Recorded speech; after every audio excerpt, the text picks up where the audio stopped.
Tim Hasselbeck, former quarterback, now on ESPN, on SportsCenter, talking about Shedeur Sanders and his fit with the Browns.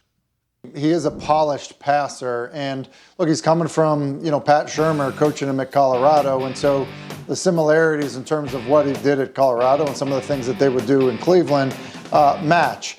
I also think he's kind of ready from a mental perspective. He's a good decision maker and he's accurate.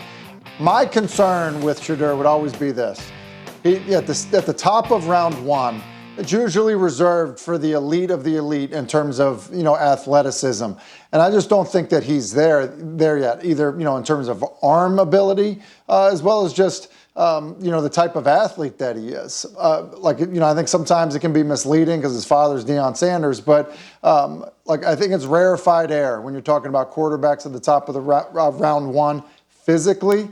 I'm just not sure that he fits that. At the same time, Cleveland is desperate. And I do think he probably would play above his physical ability in Cleveland. So this is something else to take a look at relative to his accuracy. And he's the second most accurate quarterback and Corey Kinnan has tweeted this, over the last 3 years that he's tweeted. The top was Jaden Daniels. So there is that accuracy piece, but I would also say I agree 100% with Hasselbeck's assertion. If you're taking a guy at number 2, you need freakishly good skills, and you do not want to take somebody at 2 that feels like a desperation pick. Yeah, I love Corey's work that he does charting quarterbacks, and I do see the accuracy there with Sanders, and everything that Hasselbeck just said there is pretty spot on in my opinion as well.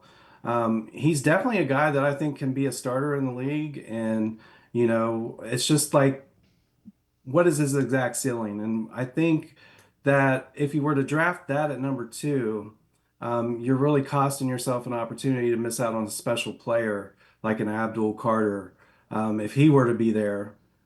So I don't necessarily know, and there's been some reporting coming out of the combine about how Sanders did in his interviews and stuff like that. So I'm coming around to the position that it's quite possible he falls out of the top 10, and then I don't know from there what team is going to take him. I know you get to Pittsburgh at 21 and they have a big need at quarterback, but it would probably be a sweepstakes of teams trying to trade back into the first round somewhere at a position to try to take him.